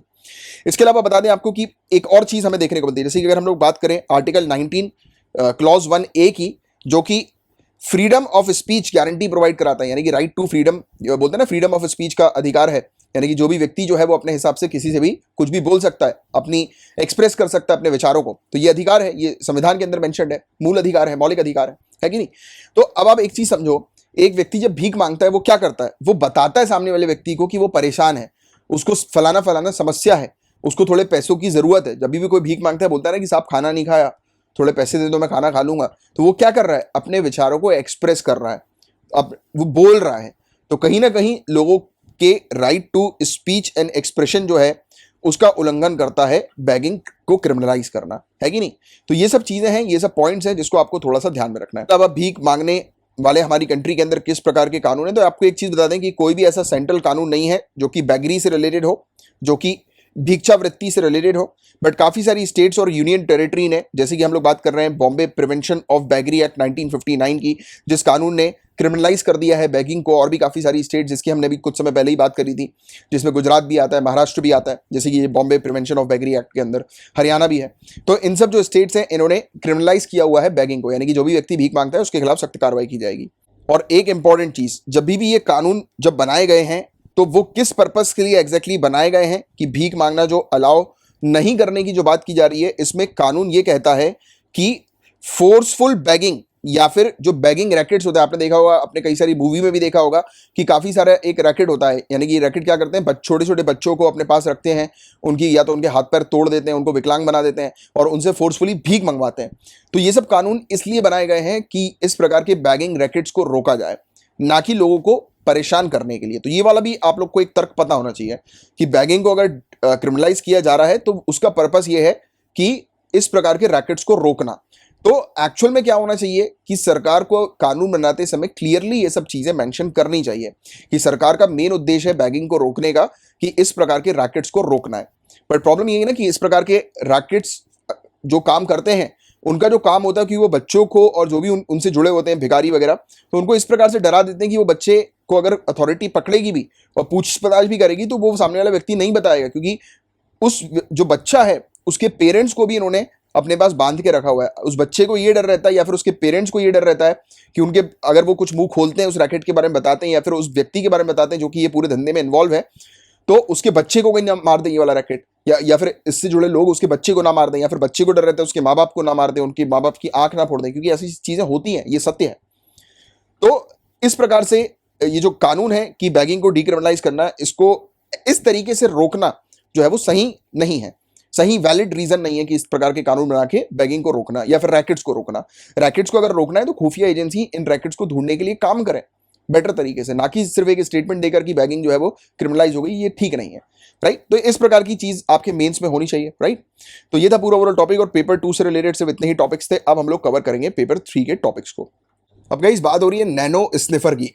नैनो स्निफर, तो देखो आपको एक चीज पता होगी, जैसे कि डॉग्स वगैरह जो होते हैं वो स्निफ करते हैं ना, कि सूंघते हैं ना, जो भी क्राइम सीन होता है वहां पर डॉग्स आकर स्निफिंग वगैरह करते हैं, है ना। और कई बार आपने ये भी देखा होगा मूवीज वगैरह में भी, और रियलिटी में भी आपको शायद ये चीज़ पता होगी कि जहां पर भी बॉम्ब्स वगैरह लगे होते हैं, एक्सक्लूसिव लगे होते हैं, वहां पर भी डॉग्स वगैरह को ले जाया जाता है कि डॉग जो है वो स्निफ करके सूंघ के पता लगा ले कि कहाँ पर जो है वो एक्सप्लोजिव है। तो ये नैनो स्निफर है, ये एक ऐसी डिवाइस हम लोग को देखने को मिल रही है जो कि ट्रेस कर सकती है डिटेक्टर्स को, एक्सप्लोसिव डिटेक्टर्स को, कि कहाँ कहाँ पर बम धमाका करने वाले डिटेक्टर्स मौजूद हैं। तो ये micro sensor based explosive trace detector हमें देखने को मिल रहा है। दुनिया का पहला micro sensor based explosive trace detector है ये, जिसे नैनो स्निफ टेक्नोलॉजीज के द्वारा बनाया गया है, जो कि आईआईटी बॉम्बे इंक्यूबेटेड स्टार्टअप हम लोग को देखने को मिलता है। Nano sniffer 100% made in India, यानी कि ये पूरी तरह से प्रोडक्ट जो है, इसकी रिसर्च, इसका डेवलपमेंट और इसकी मैन्युफैक्चरिंग इंडिया में ही हुई है। ये कोर टेक्नोलॉजी जो नैनो स्निफर की है, इसके पेटेंट को यूनाइटेड स्टेट्स और यूरोप में भी प्रोटेक्शन मिली हुई है। और नैनो स्निफर जो है वो एक्सप्लोसिव को 10 सेकंड के अंदर या फिर उससे भी कम समय में डिटेक्ट कर सकता है, आइडेंटिफाई कर सकता है, कैटेगराइज कर सकता है एक्सप्लोसिव को अलग अलग क्लासेस में। तो ये इसकी खासियत हमें देखने को मिल रही है। तो बहुत शानदार टेक्नोलॉजी जो है वो हम लोगों ने बनाई है, इसके बारे में आपको थोड़ा सा आइडिया होना चाहिए। अब बहुत इंटरेस्टिंग टॉपिक है, और एक चिंता वाला टॉपिक भी है। यूनाइटेड स्टेट्स और इंडिया के रिलेशन इस चीज से खराब होने की संभावनाएं हैं या फिर उसमें थोड़ी सी दरार होने की संभावना है उस समय पर, जिस समय पर ये जो क्वाड कंट्रीज हैं जिसके बारे में मैंने आपको बताया हुआ है, कौन सी क्वाड कंट्रीज में आती हैं? Japan, United states, India, Australia. ये क्वाड कंट्रीज हम लोग को क्वाड 4 कंट्रीज देखने को मिलती है, जो कि किसका विरोध करती हैं? चाइना का विरोध करती हैं, और इंडिया और यूएसए भी इसमें शामिल है। और प्रॉब्लम क्या हो रही है? अब यूनाइटेड स्टेट्स की नेवी जो है वो इंडिया के एक्सक्लूसिव इकोनॉमिक जोन में आकर घूम रही है, आकर ट्रैवल कर रही है, नेविगेट कर रही है, राइट? यूनाइटेड स्टेट्स की नेवी, मतलब कि हम लोग जो बात करते हैं कि चाइना जो है वो अपनी शिप को ले आता है इंडियन ओशन पे, साउथ चाइना सी पे, या फिर अपनी सबमरीन को लेकर आता है, तो यूनाइटेड स्टेट्स भी अपनी सबमरीन को या अपनी शिप को, नेवल शिप को, फ्रीडम ऑफ नेविगेशन ऑपरेशन के तहत कोस्टल कंट्रीज के एक्सक्लूसिव इकोनॉमिक जोन तक ले आता है, यानी कि उस कोस्टल कंट्री के पास तक ले आता है जिसकी जो अथॉरिटी जो होती है उस कंट्री को, यूनाइटेड स्टेट्स को नहीं होती। यानी कि आपको ऑब्वियसली पता होगा कि कोई भी कंट्री है उसका जो कोस्टल एरिया है, राइट, तट वाला जो एरिया है किसी भी कंट्री का, यानी कि जो भी कोस्टल कंट्रीज होती हैं उनका, जैसे इंडिया है, इंडिया जो है वो पेनिनसुला हम लोग को देखने को मिलता है, तीनों साइड वाटर है इंडिया के, तो इसके नज़दीक अगर कोई भी कंट्री की नेवी आ रही है बिना इंडिया को बताए, तो ऑब्वियस सी बात है कि हम लोग थोड़े से चौकन्ने हो जाते हैं और हमें खतरा महसूस होने लगता है। और हो यही रहा है कि अभी जैसे कि चाइना करती है, चाइना साउथ चाइना सी पे, इंडियन ओशन पे अपनी नेवी ले आती है या फिर अपनी सबमरीन ले आती है। कम खुदा यूएसए भी नहीं है, यूएसए भी इस प्रकार की हरकत कर रहा है और इसमें ये अपने फ्रीडम ऑफ नेविगेशन ऑपरेशन को सामने रख रहा है। तो इसी पर ही हम थोड़ी सी चर्चा करते हैं। और यूनाइटेड स्टेट्स की नेवी ने पब्लिकली डिक्लेयर कर दिया है सबके सामने कि वो फ्रीडम ऑफ नेविगेशन ऑपरेशन को कंडक्ट कर रही है इंडिया के एक्सक्लूसिव इकोनॉमिक जोन में, जो कि लक्षद्वीप के पास है। और पिछले हफ्ते ही इसने इस चीज को डिक्लेयर किया था, यानी कि पब्लिकली डिक्लेयर किया था, मतलब कह दिया था क्लियरली कि हम जो है वो इंडिया के एक्सक्लूसिव इकोनॉमिक जोन में विजिट कर रहे हैं, वहां पे अपनी नेवी लेकर जा रहे हैं। और आपको बता दें, किसी भी कंट्री के नजदीक, कोस्टल एरिया के नजदीक, उसके एक्सक्लूसिव इकोनॉमिक जोन में अगर किसी भी कंट्री की सबमरीन या नेवी आती, तो ऑब्वियस ही बात है, प्रैक्टिकल चीज है, वो सामने वाली कंट्री को खतरा होगा ना, कि लगेगा कि यार ये क्यों लेकर आ रही है अपनी नेवी हमारे इतने नजदीक, इसकी क्या मंशा है? क्योंकि किसकी कब मंशा, किसका कब इंटरेस्ट पलट जाए, किसी को कोई भरोसा नहीं है। ये तो इंटरनेशनल पॉलिटिक्स होती है, डिप्लोमेटिक पॉलिटिक्स। आप पढ़ोगे इसके बारे में भी जनरल स्टडीज पेपर 2 में, इंटरनेशनल रिलेशंस में, और जिनका ऑप्शनल पीएसआई है उनको ये चीज़ बेहतर तरीके से समझनी चाहिए, है कि नहीं? तो ये चीज़ यहाँ पर बताई जा रही है कि बिना इंडिया को बताए, बिना न्यू दिल्ली की परमिशन लिए, यूनाइटेड स्टेट्स अपने freedom of navigation operation India के एक्सक्लूसिव इकोनॉमिक जोन में कंडक्ट कर रही है। और इंडिया ने इस चीज पर प्रोटेस्ट भी किया है, यूनाइटेड स्टेट्स के इस डिसीजन पर प्रोटेस्ट भी किया है। और यूनाइटेड स्टेट्स बोलती है कि इंडिया जो है वो United Nation Convention on the law of sea के दायरे में नहीं आती, इंटरनेशनल कानून के दायरे में नहीं आती, राइट? तो इसीलिए, और इवन आपको बता दें कि United Nation Convention on law of the sea जो है उसकी सिग्नेटरी ना ही यूनाइटेड स्टेट्स है, ना ही इंडिया है, और भी काफ़ी सारी कंट्रीज इसकी सिग्नेटरी नहीं है। इन्होंने इसको रेक्टिफाई नहीं किया है, ना इंडिया ने किया, ना चाइना ने किया, और ना ही काफ़ी सारी कंट्रीज ने किया है। और यूनाइटेड स्टेट्स इसी चीज़ का दावा करती है और बोलती है कि जब इंडिया ने रेक्टिफाई नहीं किया है, लागू नहीं किया है United Nation Convention on law of sea को, तो फिर कैसे इंडिया क्लेम कर सकती है कि उसके एक्सक्लूसिव इकोनॉमिक जोन में यूनाइटेड स्टेट्स नहीं आएगी? कैसे क्लेम कर सकती है, राइट? तो यही चीज़ यहाँ पर यूनाइटेड स्टेट्स ने दावा किया है और इसी चीज़ पर इंडिया ने विरोध किया है। क्योंकि देखो, ये जो समय है क्वाड 4 कंट्रीज का एक साथ मिलकर रहने का समय, जो हरकत चाइना कर रहा है वही हरकत अगर यूनाइटेड स्टेट्स इंडिया के साथ करेगा, तो फिर ये गठबंधन कैसे बनेगा? कैसे हम लोग चाइना का विरोध करेंगे? क्योंकि चाइना तो इसी मुद्दे पर जो है वो, और आप देखें ना आगे चल के इसी चीज़ पर, और जो चीज़ मैं बताता हूँ वो चीज़ गलत नहीं होती है, भले ही कुछ महीनों के बाद हो। मैंने कोरोना वायरस लेकर को भी बोला था, और इसके बाकायदा प्रूफ भी आप पुराने वीडियोज़ में देखेंगे, तो मैंने जो चीज़ बोली है, क्योंकि क्या होता है कि मैं इतने साल से पढ़ा रहा हूँ तो एक एक्सपीरियंस भी हो जाता है। तो आप देखिएगा आगे चल के इंटरनेशनल प्लेटफॉर्म पर चाइना यही बोलेगी, जब चाइना का विरोध किया जाएगा कि चाइना कैसे साउथ चाइना सी पे अपनी नेवी को खड़ी कर देती है, अपनी सबमरीन को ले आती है, इंडियन ओशन पे अपनी सबमरीन को ले आती है, तो चाइना बोलेगा यूनाइटेड स्टेट्स भी तो करती है, उसको क्यों नहीं रोक रहे? उसके खिलाफ भी सैंक्शन लगाओ, उसको भी चुप कराओ, है कि नहीं? तो ये एक इशू हो जाएगा और इसके कारण इंडिया और यूएसए के बीच में एक दरार आ जाएगी। तो ये चीज़ आपको पता होनी चाहिए। थोड़ा सा मैं इसके बैकग्राउंड को आपको समझाता हूँ। तो इंडिया के जो डोमेस्टिक लॉ है, यानी कि हमारे खुद के कानून जो है, ये एक कंट्री को रोकते हैं कि कोई भी कंट्री हमारे एक्सक्लूसिव इकोनॉमिक जोन पर बिना हमारी परमिशन के, बिना हमसे परमिशन लिए, बिना हमसे सहमति लिए वहां पर आकर किसी भी प्रकार की मिलिट्री एक्टिविटी जो है या फिर सैन्य अभ्यास जो है, मिलिट्री एक्सरसाइज वगैरह जो है वो कंडक्ट नहीं करेगी। ये हमारा खुद का कानून ये कहता है। और आपको बता दें, जैसे इंटरनेशनल लॉज की भी अगर हम लोग बात करें, जैसे United Nation Convention on law of sea की भी अगर हम लोग बात करें, तो एक कंट्री की फुल सॉवरेनिटी होती है, यानी कि उसका पूरा अधिकार होता है उसके टेरिटोरियल वाटर्स पर 12 नॉटिकल माइल्स तक। अब आप मुझे नीचे कमेंट बॉक्स पर एक चीज लिखकर बताएं कि एक नॉटिकल माइल्स कितने किलोमीटर होता है, एक नॉटिकल माइल कितने किलोमीटर होता है। तो और इसके अलावा एक फैक्ट मैं आपको बताता हूं कि एक कंट्री का जो कोस्टल एरिया है, तट वाला जो एरिया है, उसके 12 नॉटिकल माइल्स के एरिया तक एक कंट्री का पूरा अधिकार होता है, यानी कि इस 12 नॉटिकल माइल्स तक ये कंट्री जो है वो, यानी कि उसके कोस्टल एरिया से 12 किलोमीटर 12 नॉटिकल माइल्स के डिस्टेंस तक वो कंट्री हर एक चीज उस एरिया पर निकाल सकती है, एक्सप्लोर कर सकती है, वहां पर घूम सकती है। पूरा अधिकार उस कंट्री का होगा जिसका कोस्ट जो है वो 12 नॉटिकल माइल्स के दायरे में आएगा, राइट। और इसके अलावा 200 नॉटिकल माइल्स की यहां पर बात होती है, फिर बात होती है 200 नॉटिकल माइल्स की।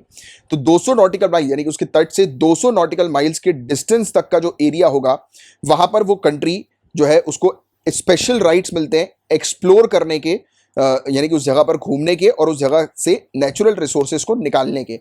यानी कि एक मतलब मोटे मोटे तौर पर आप ये चीज बोल सकते हो कि एक कंट्री जो है वो 200 नॉटिकल माइल्स के डिस्टेंस तक, यानी कि अपने तट से 200 नॉटिकल माइल्स के डिस्टेंस तक वहां पर उसके पास पूरा अधिकार है कि उस वाटर्स का वो उपयोग कर सकती है, वो इंटरनेशनल वाटर्स का उपयोग कर सकती है, उसके बाहर नहीं करेगी।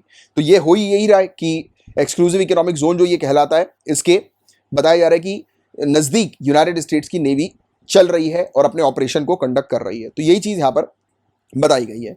और बिना इंडिया से परमिशन लिए और अपने फ्रीडम ऑफ नेविगेशन ऑपरेशन को जो है वो मतलब कंटिन्यू करते हुए, या फिर ये क्लेम करते हुए कि वो अपने freedom of navigation operation conduct कर रही है, तो ये चीज करते हुए यूनाइटेड स्टेट्स की नेवी जो है वो हमारे इंडियन वाटर्स पर घूम रही है, जो कि गलत बात है, राइट। और ये रेगुलरली इस प्रकार की चीजें जो है वो कंडक्ट कर रही है, और इवन साउथ चाइना सी पे भी जाकर ये कंडक्ट कर देती है। बोलती है कि चाइना जिस प्रकार से अपना टेरिटोरियल क्लेम कर रहा है साउथ चाइना सी पे और इंडियन ओशियन रीजन पर, तो वहां पर यूनाइटेड स्टेट्स की भी नेवी चली जाती है और बोलती है कि मैं तो अपना freedom of navigation operation conduct कर रही हूँ। बट प्रॉब्लम यही है ना कि जब 4 कंट्री, क्वाड 4 कंट्री मिलकर चाइना का विरोध कर रहे हैं, तो क्यों यूनाइटेड स्टेट्स हमारे इंडियन वाटर्स पे आ रहा है, हमें क्यों गुस्सा दिला रहा है वो? तो इससे तो दरार क्रिएट होगी ना इंटरनेशनल पॉलिटिक्स में इंडिया और यूएसए की, है कि नहीं।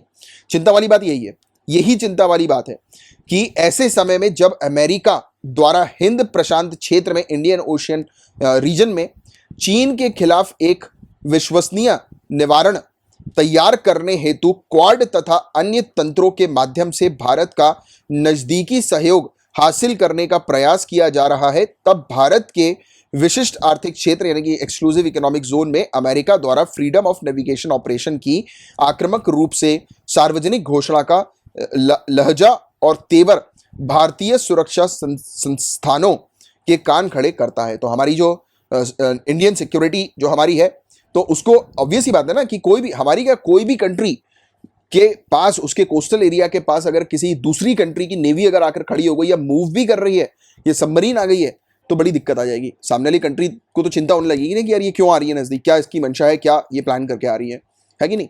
क्योंकि अटैक कभी भी हो जाते हैं, अब किस कंट्री का इंटरेस्ट जो है वो कब चेंज हो गया उसका भी कोई भरोसा नहीं है कि नहीं। तो ये वाला एक इशू आ रहा है और इसके कारण से हमें देखने को मिल रहा है कि इंडिया और यूनाइटेड स्टेट्स के रिलेशन में हल्की सी दरार आई है, और ये इसी चीज के कारण से आई है। थोड़ी सी मैं आपको बात बताऊंगा फ्रीडम ऑफ नेविगेशन ऑपरेशन के बारे में। और यूनाइटेड स्टेट्स की नेवी इसको कंडक्ट करती है, और एक यानी कि जितनी भी कंट्रीज हैं उनके जो कोस्टल क्षेत्र है, कोस्टल एरिया है, उसके नज़दीक चली जाती है, उनके एक्सक्लूसिव टेरिटरी में, एक्सक्लूसिव इकोनॉमिक जोन में चली जाती हैं और वहाँ पर जाकर अपना आप विजिट करती हैं, नेविगेट करती हैं, राइट। और ये क्लेम करती हैं कि ये freedom of navigation operation conduct कर रही है, जैसा मैंने भी आपको समझाया। और United states department of defence के अकॉर्डिंग ये चीज़ बताया जा रहा है कि यूनाइटेड स्टेट्स इस पर्टिकुलर प्रोग्राम को पिछले 40 सालों से कंडक्ट करती आ रही है, और ये यूनाइटेड स्टेट्स की पॉलिसी के अंदर आता है। और इवन ना ही सिर्फ वाटर्स पर नेविगेट करना, बल्कि ओवर फ्लाइट पर के राइट्स भी इसके पास हैं। यानी कि ना ही समुद्री एरिया के नज़दीक आती है, बल्कि फ्लाइट से भी, यानी कि अपने एयर पर भी, एक कंट्री का आपको पता होगा कि एक जोन होता है, एयर वाला जोन हम लोग को देखने को मिलता है, फ्लाइंग जोन जिसको हम लोग कहते हैं, एक कंट्री का जो फ्लाइंग जोन होता है। तो यूनाइटेड स्टेट्स की जो मिलिट्री है, या आप कह सकते हो एयरफोर्स जो है, वो एक दूसरी कंट्री के फ्लाइंग जोन पर भी आ जाती है, और इसी चीज़ का वो देती है। यानी कि जब रीज़न पूछा जाता है क्यों आई बिना बताए, तो बोलती है कि हमारे पास फ्रीडम ऑफ नेविगेशन ऑपरेशन को हम मानते हैं, इस इंटरनेशनल लॉ को हम मानते हैं और इसको हम लोग फॉलो कर रहे हैं, और ये हम पिछले 40 सालों से करते आ रहे हैं। तो ये वाली चीज़ है जिसके बारे में आपको थोड़ी सी जानकारी होनी चाहिए। और ये इस बात का संकेत है, आप देखो यूनाइटेड स्टेट्स जो है ये सुपर पावर कंट्री है, आप सभी लोग इस चीज़ को जानते हैं, है ना। अब ये क्या करती है, अपने सुपर पावर होने का दबदबा जो है वो बना के रखती है। वो बोलती है ना बड़बाजी, तो सुपर पावर होने की बड़बाजी ये समय समय पर दिखाती है। और ये इसी प्रकार से दिखाती है कि ये दूसरी कंट्री के समुद्री दावों को और इवन जो फ्लाई जोन जो है उसको भी स्वीकारती नहीं है, राइट। यानी कि मना कर देती है, बोलती है कि सामने वाली कंट्री के ये समुद्री दावे नहीं है, या फिर उस कंट्री की टेरिटरी में मैं घुस सकता हूं और मुझे कोई रोकेगा नहीं, क्योंकि मैं इस इंटरनेशनल लॉ को फॉलो कर रहा हूं। तो ये वाली चीज़ें जैसे मैंने अभी आपको बताया था, ठीक है। तो ये था पूरा ओवरऑल टॉपिक जिसकी आपको एक अच्छी जानकारी होनी चाहिए। अब हम लोग थोड़ी सी बात करेंगे ओडिशा के चिलिका लेक के बारे में। हालांकि इस टॉपिक को भी मैं आप लोग को पहले पढ़ा चुका हूं। तो चिलिका झील में डॉल्फिनों की संख्या में वृद्धि हुई है, ये बहुत ही अच्छी बात है हमारी कंट्री के लिए। ओडिशा ने रिलीज किया है फाइनल डेटा डॉल्फिन सेंसस का भी हाल ही में। पॉपुलेशन जो डॉल्फिन की चिलिका में है, जो कि इंडिया की सबसे बड़ी ब्रैकिश वाटर लेक हम लोग को देखने को मिलती है, जिसके बारे में मैंने अभी आपको कुछ समय पहले ही पढ़ाया था। इस चिलिका झील के बारे में हमने डिस्कस किया था। खारे पानी की सबसे बड़ी झील है ये। साथ ही साथ ओडिशा कोस्ट के अंदर डॉल्फिन की संख्या पिछले साल के मुकाबले डबल हो गई है इस साल। ये बहुत ही अच्छी बात है। 3 स्पीसीज हम लोग को देखने को मिलती हैं जिनको रिकॉर्ड किया गया है सेंसस के दौरान, और जिसमें 544 इरावाडी डॉल्फिन है, बॉटल नोज डॉल्फिन है और हम बैक डॉल्फिन हमें देखने को मिल रही है, जो कि इस साल दिखाई गई हैं। और पिछले साल ये 233 दिखाई दी गई थी। और इरावाडी डॉल्फिन की पॉपुलेशन में वृद्धि हुई है कि मछली पकड़ने वाले अवैध बाड़ों को हटाया जाना बताया गया है। यानी कि इसका कारण बताया गया है कि इतनी वृद्धि क्यों हुई है। तो काफ़ी सारे जो जाल होते हैं ना, मछली पकड़ने के जाल, इलीगल इस प्रकार के फिश इनक्लोजर्स हम लोग को देखने को मिल रहे हैं, उसको हटा दिया गया। तो इसके कारण से ही ये मछलियों का मूवमेंट जो है वो अच्छा हो गया और मछलियों की डेथ भी नहीं हुई है। अब थोड़ी सी चर्चा करते हैं इरावाडी डॉल्फिन के बारे में। तो देखो, ये बेसिकली साउथ और साउथ ईस्ट एशिया के कोस्टल क्षेत्र में पाई जाती हैं, और स्पेशली 3 नदियों में। तो म्यांमार के अंदर इरावडी नदी है, इंडोनेशिया के अंदर हम लोग को महाकाम नदी देखने को मिलती है, चाइना के अंदर मेकोंग नदी हमें देखने को मिलती है। और IUCN की रेड लिस्ट के अकॉर्डिंग इसे एंडेंजर्ड जो है वो डिक्लेयर किया हुआ है। तो ये वाली चीज़ है जिसके बारे में आप लोग को एक आइडिया होना चाहिए। इसके अलावा Indo Pacific bottlenose dolphin की अगर हम लोग बात करें, तो ये इंडिया के पास नज़दीक में ही पाई जाती है, वहाँ पर पानी में पाई जाती है। नदर्न ऑस्ट्रेलिया में, साउथ चाइना में, रेड सी में और अफ्रीका के ईस्टर्न कोस्ट में ये पाई जाती है। IUCN की रेड लिस्ट के अकॉर्डिंग नियर थ्रेटेंड की कैटेगरी में है ये।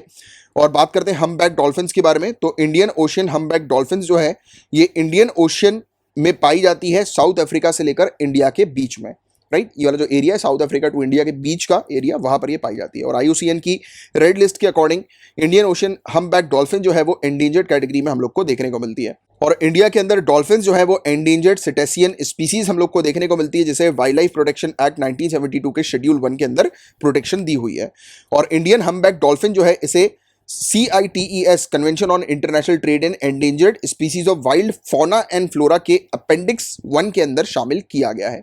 तो इसकी आप लोग को एक जानकारी होनी चाहिए। और ये था लास्ट टॉपिक गाइज हमारा आज का। और मैंने आपको जितने भी टॉपिक्स कवर कराए हैं, अगर आपको अच्छे से क्लियर हुए हैं तो लाइक का बटन जरूर हिट करके जाइएगा, शेयर गाइज जरूर कीजिएगा लेक्चर को। और बाकी आपके लिए हाईली रिकमेंडेड है UPSC 2021 की टेस्ट सीरीज। अगर आप UPSC 2021 में या स्टेट सिविल सर्विसेज 2021 में अपीयर हो रहे हैं तो इस टेस्ट सीरीज को जरूर ज्वाइन करिए। 15 सब्जेक्ट वाइज टेस्ट आपको यहाँ पर प्रोवाइड किए जा रहे हैं, 10 फुल लेंथ टेस्ट प्रोवाइड किए जा रहे हैं, डिटेल्ड सॉल्यूशन हर एक टेस्ट का आपको दिया जा रहा है। इंग्लिश हिंदी दोनों में ये टेस्ट है। खासियत यह है कि हर दिन आपको टारगेट्स दिया जा रहा है, उस टारगेट को आपको डेली अचीव करना है। डेट वाइज टारगेट्स आपको मिल रहे हैं। अगर आप टारगेट्स को अचीव करते चलेंगे तो आपको UPSC सिविल सर्विसेज 2021 से पहले आपका पूरा सिलेबस भी कंप्लीट हो जाएगा और आपके प्रैक्टिस भी हो जाएगी अच्छे से, राइट। और इसको आप हाईली रिकमेंडेड, आप अगर एग्जाम में अपीयर हो रहे हैं तो डेफिनेटली ज्वाइन कीजिए। बिल्कुल इस चीज़ को तो मत छोड़िएगा, ये मैं बिल्कुल हाईली रिकमेंडेशन के साथ कह रहा हूँ। और CSET अगर आपकी कमजोर है तो CSET का कोर्स आपके लिए अवेलेबल है। हिस्ट्री आपको अगर सही से समझ में नहीं आती है तो पूरा कोर्स हिस्ट्री का अवेलेबल है। यानी कि जब मैं बात कर रहा हूँ इस पूरे कोर्स की, CSET की और हिस्ट्री की, तो A to Z चीज़ें आपको कवर करवाई जा रही हैं। जैसे हिस्ट्री के अंदर मेडिवल, एंशिएंट और मॉडर्न इंडियन हिस्ट्री बहुत अच्छे से कवर कराई जा रही है सिविल सर्विसेज एग्जामिनेशन के अकॉर्डिंग, राइट। और इसके डेमो क्लासेस भी अवेलेबल हैं, वो आप ले सकते हैं। सोशियोलॉजी अगर आपका ऑप्शन है तो हाईली रिकमेंडेड, इसको आप ज्वाइन करिए। डेमो भी अवेलेबल है, आप डेमो भी इसका ले सकते हैं, ठीक है। तो ये चीज़ आपको बतानी थी। और बाकी PDF पेड पैकेज आपके लिए अवेलेबल है। मात्र 100 रुपीज़ पर मंथ की फीस में आपको डेली लेक्चर्स की, जो आप अभी करंट अफेयर्स का लेक्चर देखते हैं, उसकी आपको PDF मिलती है, आपको हैंड आउट नोट्स दिए जाते हैं, आपको वीकली कंपाइलेशन दिया जाता है PDF का, आपको मंथली मैगजीन दी जाती है। और इतना ही नहीं, कॉम्प्लीमेंट्री बेसिस पर एक डेली न्यूज़ फैक्ट करके प्रीलिम्स स्पेशल का एक लेक्चर आता है डेली बेसिस पर, उसकी PDF भी, PPT PDF भी उसकी आपको दी जाती है। और आपके लिए एक ऑफर भी है, जिस ऑफर को आप अवेल कर सकते हैं। और बाकी अगर आपको मंथली बेसिस पर करंट अफेयर्स के MCQ प्रैक्टिस करनी है, यानी कि प्रैक्टिस क्वेश्चन अगर आपको चाहिए मंथली करंट अफेयर्स के, तो वो क्वेश्चंस भी आपको मिल जाएंगे। तो ये सब फैसिलिटी आपको प्रोवाइड की जाती है मात्र 100 रुपीज़ पर मंथ की फीस में। तो चलो फिर अब मैं मिलूंगा आपसे अगले लेक्चर में, तब तक के लिए bye bye, take care, have a great day ahead, Tata.